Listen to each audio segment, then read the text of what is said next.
Ek het vanoggend uit 'n warm bed opgestaan. En die feit dat jy hierdie video kyk, beteken jy het waarskynlik ook. Ek het 'n koppie stoomende koffie gehad en daarna ontbyt. Ek kon nogals kies wat ek wou eet. Ek het warm water gehad vir 'n stort en kon voor my kas staan en kies watter klere ek vandag gaan aantrek. Ek moet bieg.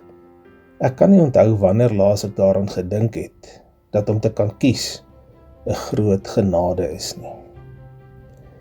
Wanneer ek met my ligversorgde motor kerk toe ry, word ek gekonfronteer met hulle wat nie meer kan kies nie. Die ou oom wat van bitter vroeg af in die koue staan en die Sondagkoerant verkoop, omdat sy pensioen net nie meer genoeg is vir kos nie.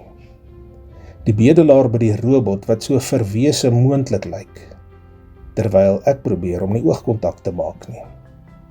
Die man wie se woonadres die brug onder die snelweg is, of die sypaadjie voor Spar. Ek weet nie hoekom hy of sy daar staan nie. Ek weet nie of die bord om die nek die waarheid vertel nie. Ek weet nie of hy of sy daar is as gevolg van drank of dwelms of slegtigheid nie. Of omdat die lewe hulle net so 'n harde klap gegee het, dat hulle nie kan opkom nie. Ek weet nie. Maar dit maak ook nie saak nie. Want ek in my ligversorgde motor is ook 'n Christen. Jesus Christus het my lief, maar hy het my ook geroep om daardie liefde te deel met ander. En hierin het ek nie 'n keuse nie.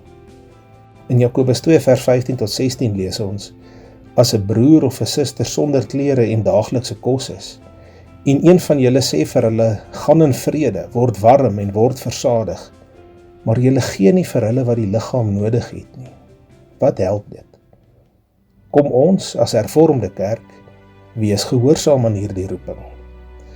Ons stel daarom bekend die Word Warm projek. Die plan is om oor die wyte van die hervormde kerk die winterkoue vir die wat blootgestel is te verlig deur 'n verskeidenheid van items wat mense kan help om warm te word, te skenk. 50.000 sulke items.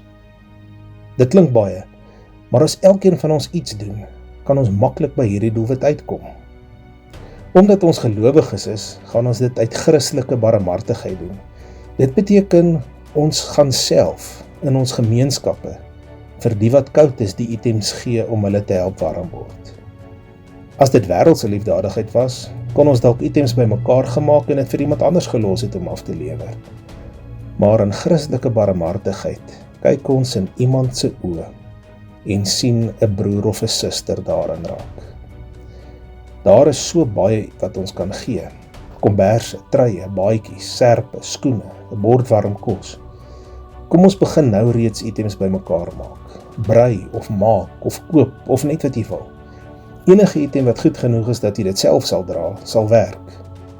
Ons wil volgende jaar teen einde April, net wanneer die koue begin, oor die lengte en breedte van die kerk, hierdie items persoonlik, binne ons eie gemeenskappe, uitdeel. Ons moet nou reeds begin voorberei, want voor ons oë uitvee, is volgende winter al met ons. Kom ons sê vir hulle wat koud kry, gaan in vrede, word warm en word versadig, en ons gee vir hulle dit wat die liggaam nodig het.